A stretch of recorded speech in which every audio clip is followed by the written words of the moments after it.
Materi yang akan saya bahas kali ini berjudul Perbedaan Penyelesaian Sengketa melalui Mediasi di Dalam dan di Luar Pengadilan.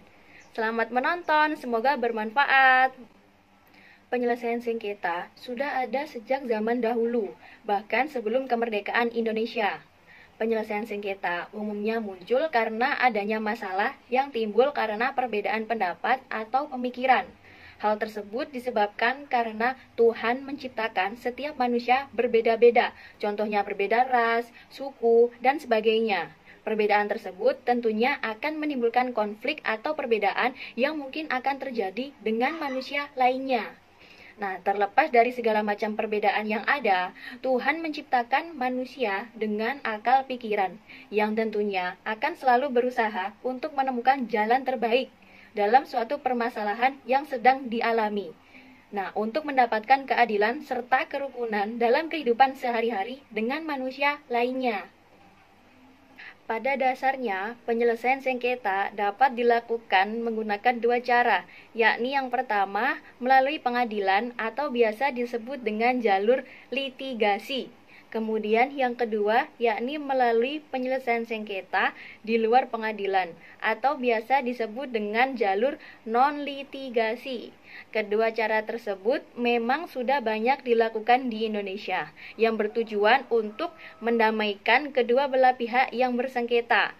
Namun, seiring berkembang zaman, masyarakat sering menggunakan penyelesaian sengketa di luar pengadilan atau jalur non-litigasi untuk penyelesaian sengketa yang dialami. Penyelesaian sengketa di luar pengadilan dapat disebut sebagai Alternative Dispute Resolution atau disingkat sebagai ADR. Terdapat 4 penyelesaian sengketa di luar pengadilan, yaitu negosiasi, konsiliasi, arbitrase, dan mediasi. Perkembangan zaman saat ini mempengaruhi pola pikir masyarakat untuk lebih memilih penyelesaian sengketa melalui jalur non-litigasi, khususnya melalui mediasi. Hal demikian disebabkan karena mediasi yang dinilai prosesnya lebih cepat dan sederhana, serta dengan sifat putusan yang win-win solution. Artinya yaitu putusan dari mediasi merupakan kesepakatan antara kedua belah pihak yang bersengketa, tidak ada pihak yang menang dan tidak ada pihak yang merasa dirugikan. Nah, mediasi merupakan penyelesaian sengketa yang dilakukan oleh seorang mediator. Mediator merupakan pihak ketiga yang netral atau tidak memihak salah satu pihak yang berperkara, sehingga akan menghasilkan kesepakatan yang memuaskan di antara kedua belah pihak. Mediator tidak memiliki kewenangan untuk memutus sengketa yang sedang ditangani. Seiring berkembangnya zaman, lembaga mediasi menjadi bagian dari tahapan penyelesaian sengketa yang ada di dalam pengadilan. Apabila mediasi berhasil untuk mendamaikan kedua belah pihak yang bersengketa dengan damai dan adil, maka akan menghasilkan suatu kesepakatan perdamaian yang harus dituangkan secara tertulis dan ditangani oleh pihak-pihak yang berperkara serta diketahui oleh mediator. Hal tersebut dilakukan karena digunakan sebagai bukti. jika suatu saat nanti salah satu pihak tidak mentaati atau bahkan tidak menjalankan kesepakatan yang telah disetujui pada saat mediasi. Pada praktiknya, seringkali terjadi sengketa atau gugatan di pengadilan yang diawali dengan adanya perjanjian yang sebelumnya dibuat oleh para pihak yang bersengketa. Namun, salah satu pihak tidak menjalankan isi kesepakatan tersebut, sehingga membuat salah satu pihak merasa dirugikan, kemudian mendaftarkan perkara tersebut ke pengadilan untuk mendapatkan keadilan. Cara lain untuk menyelesaikan sengketa yakni melalui proses pengadilan. Proses pengadilan merupakan suatu langkah penyelesaian akhir apabila tidak berhasil untuk didamaikan secara mediasi. Hasil akhir yang dikeluarkan oleh pengadilan berupa putusan. Putusan pengadilan seringkali membuat salah satu pihak merasa tidak puas atau tidak adil dengan keputusan tersebut, karena putusan pengadilan tidak bersifat win-win solution. Materi kali ini yakni hasil pembahasan.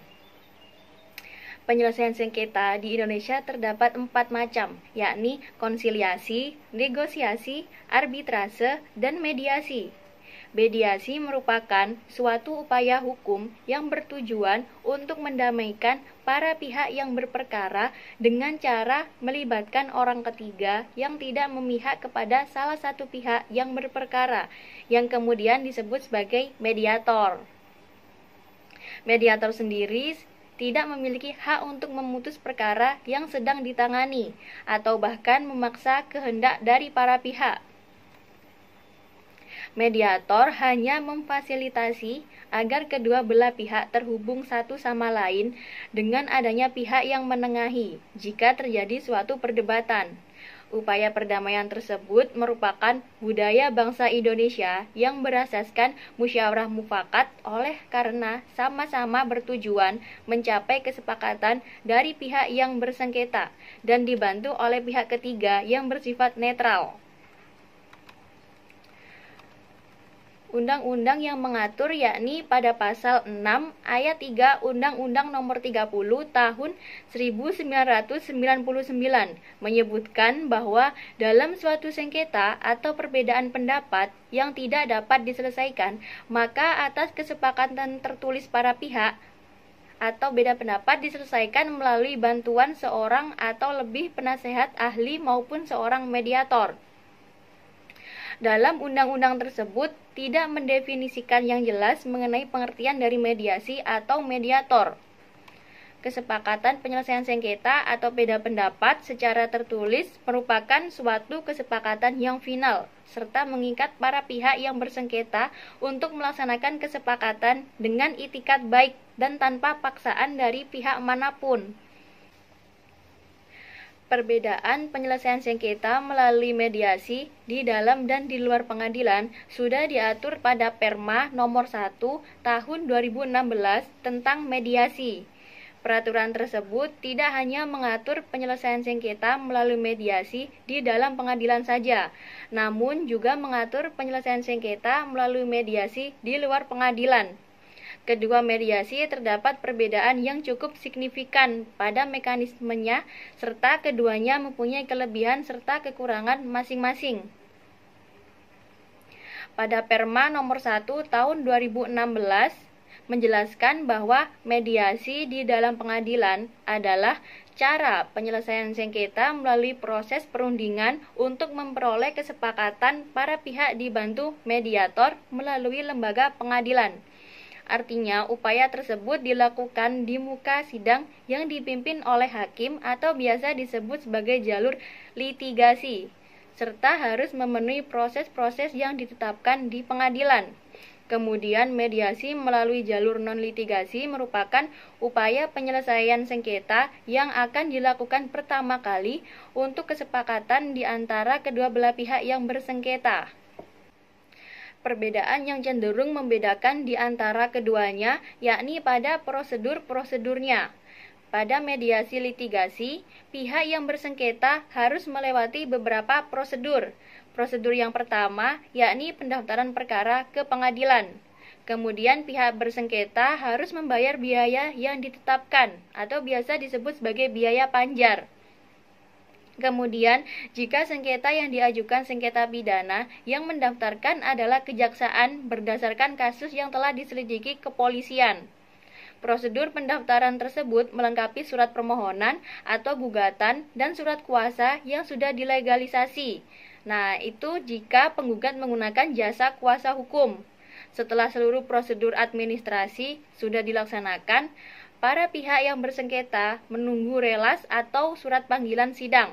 Kemudian, prosedur selanjutnya yakni sidang mediasi yang dilaksanakan di hadapan majelis hakim.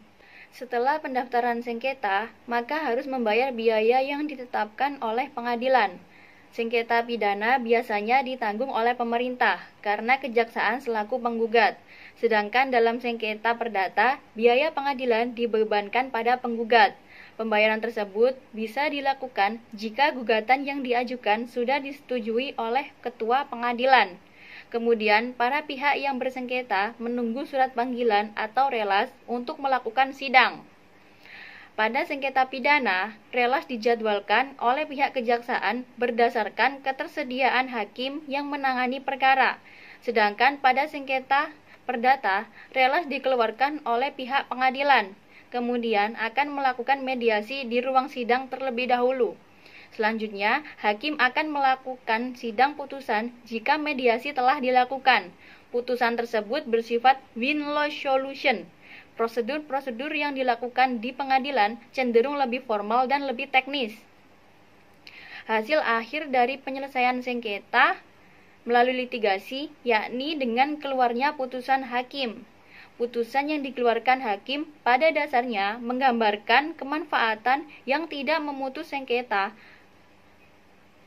Hakim tidak hanya menerapkan hukum secara tekstual atau hanya mengejar keadilan semata, namun juga mengarahkan pada kemanfaatan serta kepentingan pihak-pihak yang bersengketa, bahkan bagi kepentingan masyarakat pada umumnya. Sengketa yang terjadi tidak hanya diselesaikan melalui litigasi, namun bisa juga melalui jalur non-litigasi, seperti yang disebutkan pada pasal 58 Undang-Undang Nomor 48 Tahun 2009 tentang kekuasaan kehakiman, yang menyebutkan bahwa upaya penyelesaian sengketa perdata dapat dilakukan di luar pengadilan, melalui arbitrase atau alternatif penyelesaian sengketa. Artinya, penyelesaian di luar pengadilan juga diatur dalam undang-undang. Terdapat 4 jenis penyelesaian sengketa di luar pengadilan, yakni arbitrase, negosiasi, konsiliasi, dan mediasi. Masyarakat umumnya menggunakan jalur mediasi di luar pengadilan untuk penyelesaian sengketa sebelum melalui mediasi di pengadilan. Mulanya para pihak yang bersengketa mendaftarkan perkara ke lembaga mediasi untuk mendapatkan penanganan. Salah satunya dapat didaftarkan melalui Pusat Mediasi Nasional. Dalam hal ini, pendaftaran perkara dapat dilakukan oleh salah satu pihak saja, misalnya oleh penggugat. Mediasi di luar pengadilan bertujuan untuk mendamaikan para pihak yang bersengketa untuk mendapatkan kesepakatan yang adil untuk keduanya tanpa iri dan dengki. Penyelesaian sengketa melalui mediasi di luar pengadilan didasarkan pada itikat baik dari para pihak yang bersengketa dan mengenyampingkan penyelesaian secara litigasi. Apabila para pihak yang bersengketa sama-sama setuju, maka keduanya berhak untuk memilih mediator yang akan menangani perkaranya. Mediator yang telah dipilih nantinya akan membuat kesepakatan untuk melaksanakan mediasi. Kesepakatan yang dibuat tersebut berisikan tentang aturan-aturan dalam proses mediasi, penjelasan tentang mediasi, kode etik mediator, tugas mediator, hingga biaya yang harus dibayar untuk mediator, serta anggaran biaya untuk tempat melakukan mediasi. Mediator akan melaksanakan mediasi terlebih dahulu akan menemui masing-masing pihak yang bersengketa, yakni penggugat dan tergugat, untuk melakukan pramediasi yang bertujuan untuk persiapan menjelang mediasi. Kemudian, apabila pramediasi yang dilakukan kepada masing-masing pihak dirasa sudah cukup, maka mediator akan segera melakukan mediasi di kemudian hari. Pada mediasi di luar pengadilan terdapat dua proses, yakni proses definisi dan proses penyelesaian sengketa. Proses definisi merupakan proses mediator memberikan kesempatan bagi para pihak untuk menyampaikan permasalahan yang sedang dihadapi saat itu, serta harapan yang ingin dilaksanakan setelah mediasi. Kemudian, proses penyelesaian sengketa adalah proses yang dimana para pihak dapat tawar-menawar apa saja yang ingin disepakati dipandu dengan mediator. Apabila proses tersebut berhasil mencapai kesepakatan, maka nantinya mediator akan membuat draft terkait kesepakatan yang telah disepakati. Draft kesepakatan yang telah diterima oleh masing-masing pihak dan tidak ada perubahan, maka akan dibuat kesepakatan perdamaian secara tertulis dan ditandatangani semua pihak. Jika para pihak menginginkan kesepakatan perdamaian itu dinaikkan menjadi akta perdamaian, maka mediator pun wajib mendatangani kesepakatan tersebut untuk kemudian dituangkan dengan dibuatnya akta perdamaian secara notarial atau akta otentik. Kesepakatan yang diperoleh dari mediasi di luar pengadilan baru memperoleh kedudukan sebagai akta perdamaian setelah para pihak dengan bantuan mediator mengajukan gugatan perdamaian melalui pengadilan. Pasal 36 Perma nomor 1 tahun 2016, sehingga akta perdamaian dimaksud memiliki kepastian hukum dan berkekuatan hukum tetap atau inkraf van gewichtsde.